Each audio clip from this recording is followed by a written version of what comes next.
Y imagínate que te llamaras a ti mismo desde el futuro. Imagínate que se predijera el día y hora de tu muerte y tuvieras que evitarlo. ¿Tú crees que lo lograrías? En este vídeo te voy a mostrar qué no deberías hacer, qué deberías hacer y cómo vencer a los muertos en llamada perdida.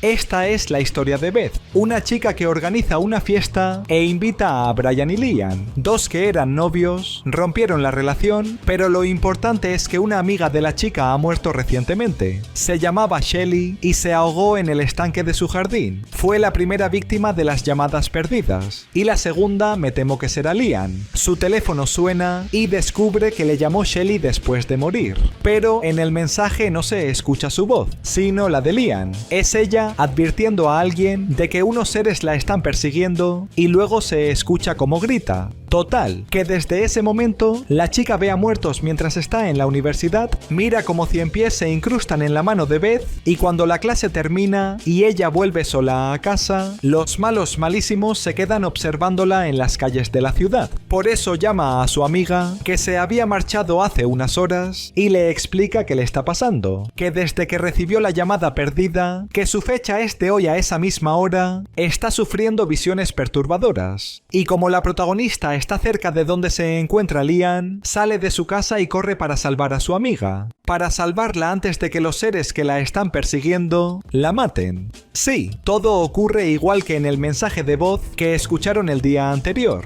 Lian es embestida por un tren y aunque esté muerta y su mano haya sido cerciorada, teclea el número de la siguiente víctima. Vale, la idea de esta película es que cada personaje recibe una llamada de sí mismo desde el futuro segundos antes de morir.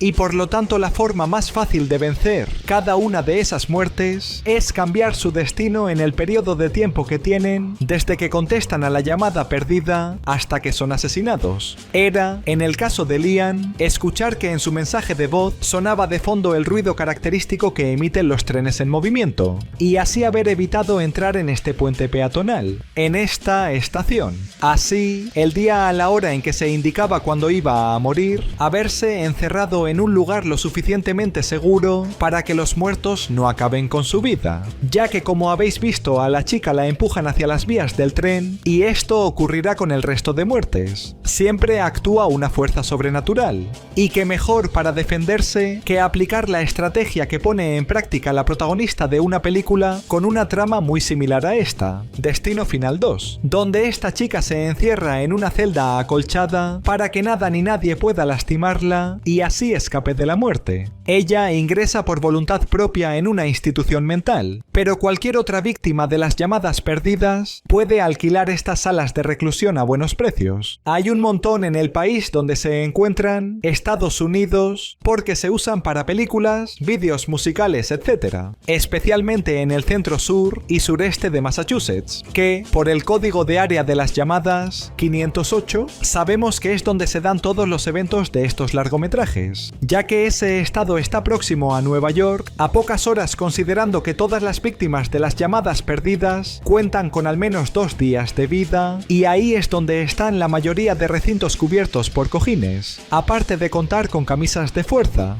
Ahí es donde podrían haber sobrevivido tanto Lian como podrían sobrevivir el resto de personajes, siendo vigilados por sus amigos desde el exterior y que le envíen lo necesario para subsistir el tiempo requerido para desmaldecirse. Amigas como las de la chica, que tras su muerte hablan sobre las llamadas perdidas, sobre que Lian, minutos previos a su muerte, recibió una de estas llamadas, sobre que con Shelly ocurrió lo mismo, la chica llamó a Lian después de morir y a Shelly le llamó una enfermera también momentos después de ser asesinada. Y el siguiente en la lista es Brian, que ya ha escuchado su propia voz en una llamada perdida, sufre visiones de 100 pies y no le queda mucho tiempo de vida. Los muertos le atormentan y desesperado se toma un café. Ahí es cuando le muestra a la protagonista el mensaje de su voz que recibió hace 2 días desde el teléfono de Lian. Mensaje que su fecha es hoy en unos segundos. Pero, como Brian no cree en el destino final, como no deja que su amiga le ayude, cuando se marcha y descubre que se ha dejado el teléfono, ¡pumba! Esta construcción explota y al chico una barra le atraviesa el estómago. Vale, esta muerte era muy fácil de evitar, ya que en el mensaje de voz de Brian, él le habla a alguien cara a cara, no a través de una llamada telefónica. Así que para su caso, no habría hecho falta que se confinara en una celda acolchada, como he comentado antes. Simplemente debería haberse refugiado en solitario. Es decir, en la casa de Liam, en su funeral, podría haberse barricado en cualquier habitación antes de que llegara la hora de su muerte, o en la cafetería a la que minutos más tarde va con la protagonista, haberse encerrado solo también antes de morir. Pero claro, como ocurre en la película japonesa en la que está basada esta, él creía que sus amigos le estaban gastando una broma replicando su voz, que la maldición de la llamada perdida no era real, y lo que tendría que haber pensado Brian es que se encuentran en 2008, y en ese año la clonación de voces existía, pero aún no se había implementado comercialmente. Fue a partir de 2010.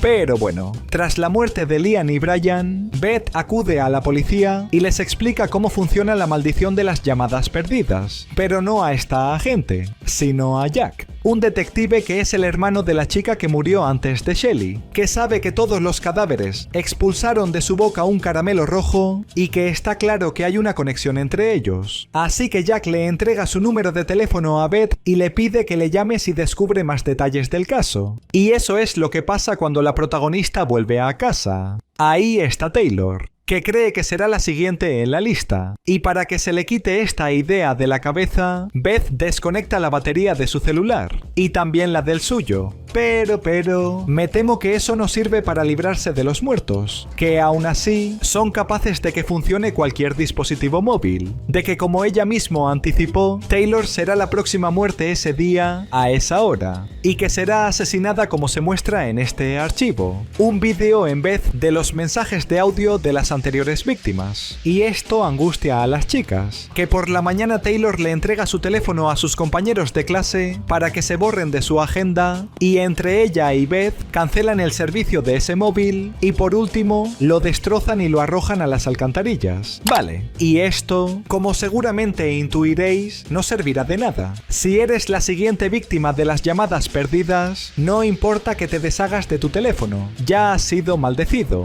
Los que sí se pueden salvar son aquellos que se encuentran en los contactos de ese celular para no ser llamados tras la muerte de esa persona, que es lo que hacen los compañeros de Taylor en esta escena y que ocurre exactamente igual en la versión asiática. Borran sus números de los contactos de ese teléfono, en concreto eliminándolos de la memoria del dispositivo, un dato que aclaran en la película japonesa. Todo esto antes de que esa víctima muera. Claro, porque cuando esto ocurre, al pasar un único minuto, los muertos llaman a su siguiente víctima. Total, lo que quiero decir es que, si borrar contactos funciona para evitar ser maldecido, también serviría lo contrario, aumentar la cantidad de números para que haya más víctimas y, por lo tanto, que la cadena de muerte sea lo suficientemente extensa para que jamás recibas una llamada perdida. Y esto lo ponen en práctica los protagonistas de la tercera entrega de la saga, donde para sobrevivir deben de reenviar el mensaje que reciben de los muertos. En el caso de esta película sería un audio como ocurrió con Liam y Brian, o un vídeo como ocurre con Taylor,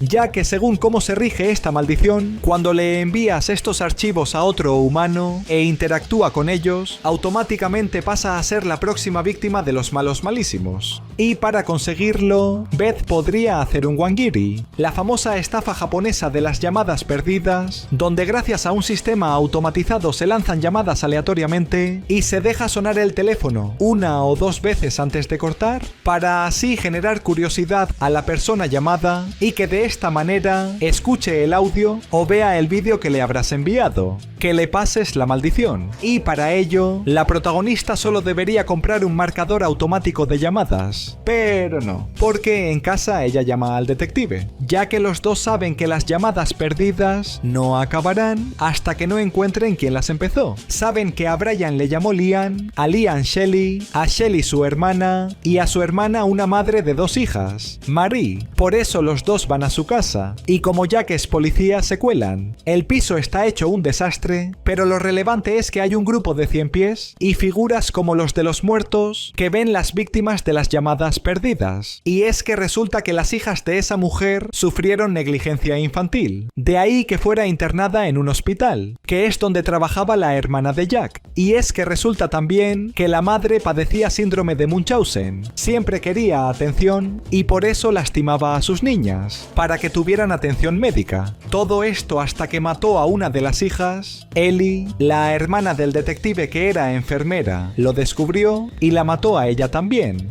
Vale, concretamente se trata del síndrome de Munchausen por poder. Un trastorno mental que en el caso de madres e hijos, la persona cuidadora provoca o atribuye a la persona cuidada enfermedades físicas, mentales u otros estados patológicos. Y los síntomas fingidos más comunes según estadísticas son añadir sangre a la orina o heces del niño, privarle de alimento para que pierda peso, calentar los termómetros para que parezca que tiene fiebre, darle medicamentos para provocarle vómitos e infectar una línea intravenosa para enfermarlo. Síntomas que no coinciden con las citas médicas de Ellie y Laurel, la otra niña, que los protagonistas encuentran documentadas en casa de Marie. Una aguja clavada en una mano, picaduras de insectos, una quemadura en una pierna, un ataque de asma, pesticida en un ojo, injerencia de detergente, otra quemadura, etc. Y el caso es que esas señales no provienen de un trastorno facticio infligido a otro, de un síndrome de Munchausen por poder, sino que es maltrato infantil. Y en ese caso los doctores del hospital habrían notado estas señales de abuso mucho antes, porque todas estas asistencias sanitarias se dan entre los meses de abril y mayo. Y así es como Beth y Jack podrían descubrir que la madre no es la verdadera mala malísima. Pero no, porque ese mismo día las chicas conocen a Ted, el presentador de un programa de televisión que se dedican a tratar con influencias malignas. Conoce lo que ocurre con Taylor y quiere ayudarla. Quiere que le muestre qué ocurrió cuando ella recibió la llamada perdida. Lo bueno es que la protagonista cree que Ted es un farsante y le ignoran. Lo malo es que ese móvil, que aunque no es el de Taylor, suena y ahí recibe el vídeo de su muerte. Y lo peor es que a las horas, Beth descubre que su amiga Taylor ha aceptado la invitación de Ted, del programa televisivo, uno en el que han contratado a un sacerdote para que le practique un exorcismo a su celular y expulse al espíritu maligno que le está atormentando. Y esto, en vez de ayudar a la chica, antes de que Beth y Jack lleguen para socorrerla, provoca que los muertos se enfurezcan y aterroricen a Taylor, que uno de ellos la posea y la ahogue en el plató del programa, que expulse el caramelo rojo. Vale, esto era de esperar. Ni Taylor ni su teléfono eran víctimas de una posesión demoníaca y mucho menos necesitaban un exorcismo, porque ella no presentaba ninguna de las tres señales de los endemoniados: hablar lenguas desconocidas, poseer una fuerza sobrehumana y conocer cosas ocultas, sino lo que presentaba era señales de haber sido maldecida por Yureis, por fantasmas que vuelven al mundo físico para buscar venganza, y que son de origen japonés, como lo es la saga de películas. Y este dato, tanto Taylor como los demás protagonistas podrían saberlo porque los muertos cumplen los tres elementos principales de los Onryos. El tipo de Yurei al que se enfrentan de todos los que hay, que siempre llevan vestimentas de luto, cabelleras negras, largas y despeinadas, y maquillajes de cara de color blanco y añil. Y con esta información lo que tendría que haber hecho Taylor no era someterse a un exorcismo estadounidense, sino a uno japonés, a un Arae, una práctica sintoísta que mediante agua fresca y limpia puede eliminar el mal y restablecer el equilibrio de una persona o un objeto.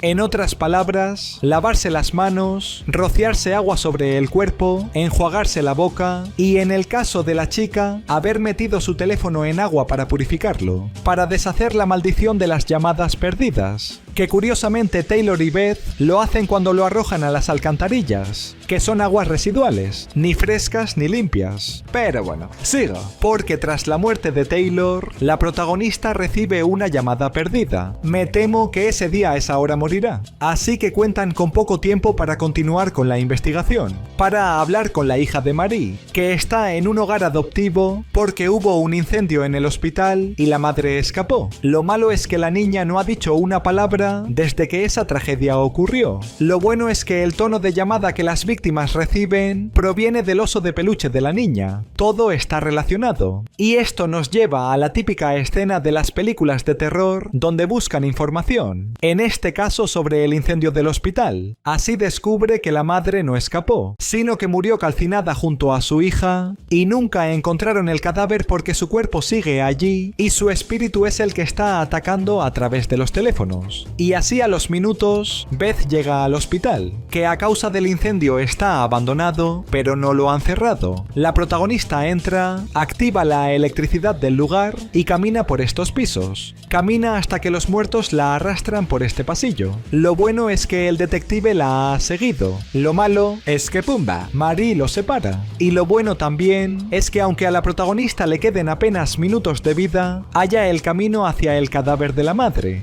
que nunca lo encontraron y murió con su celular en la mano. ¡Pumba! ¡Pumba! La protagonista no quiere saber nada de dispositivos móviles y lo destroza. ¡Pumba! La madre despierta y ataca a Beth. Se abalanza sobre ella y le pide que le perdone la vida. Le llega la hora de su muerte, pero la deja con vida. Y es que resulta que la ha incitado a ir al hospital para protegerla de la verdadera mala malísima. Vale. Y todo esto se podría haber evitado si Beth hubiera investigado más sobre los casos que existen de las llamadas perdidas malditas, ya que no solo ataca un único fantasma a las diferentes víctimas. Hay más. Hay otra que aparece en la segunda entrega de la saga japonesa y como su maldición resonó en la de la madre están relacionadas. Una niña que predecía oralmente las muertes, como hace María a través de las llamadas perdidas, y que para que dejara de hacerlo, le cosieron la boca con aguja e hilo. Y eso podría haberlo llevado a cabo la protagonista cuando encuentra el cuerpo de la madre, pero no coserle la boca, sino los dedos de la mano del teléfono,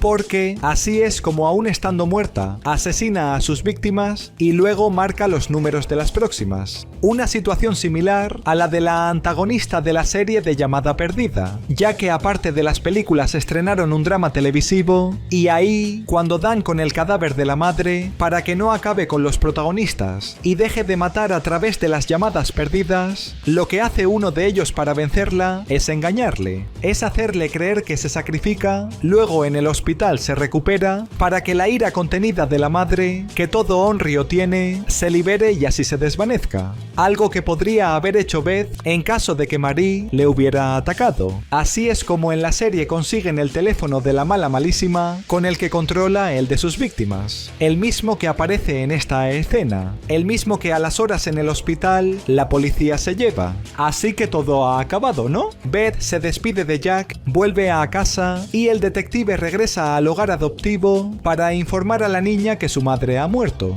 a Laurel. Y ahí lo que descubre es que en su oso de peluche están las grabaciones de una cámara que había en su habitación y que su hermana Ellie es quien abusaba físicamente de ella, no Marie. Y cuando la madre lo descubrió, agobió a la niña, le dio un ataque porque sufría de asma, en su último aliento intentó llamar a emergencias, pero nadie le ayudó y murió ahí mismo. Tenía 100 pies en su cuarto y le daba caramelos a Laurel. De nuevo todo está relacionado y me temo que las muertes jamás pararán. Este agente recibe una llamada perdida para esa misma noche y a esa hora la protagonista va a morir. A esa hora Jack toca a su puerta, entra, alguien más toca y ¡pumba! La mala malísima lo mata. Y parece que ahora es el turno de Beth.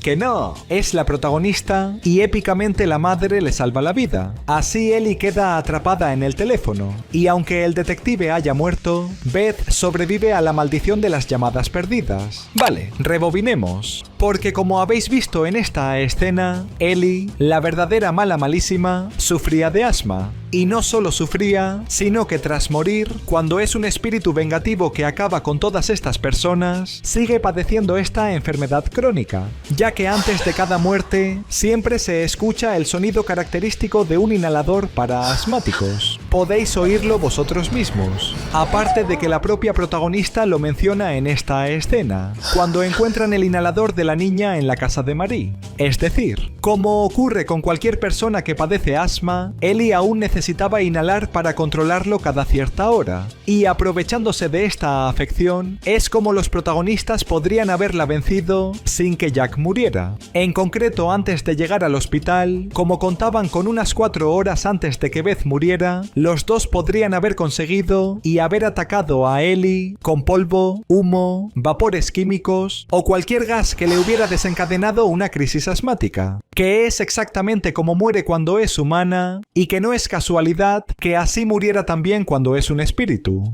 De hecho, este plan lo menciona Beth cuando piensan que la madre de Ellie era la asesina y no su hija. Es como intuyen que le causaba ataques de asma. Y así es como los protagonistas habrían derrotado a la niña. Y, niñamente, esta película ha sido vencida.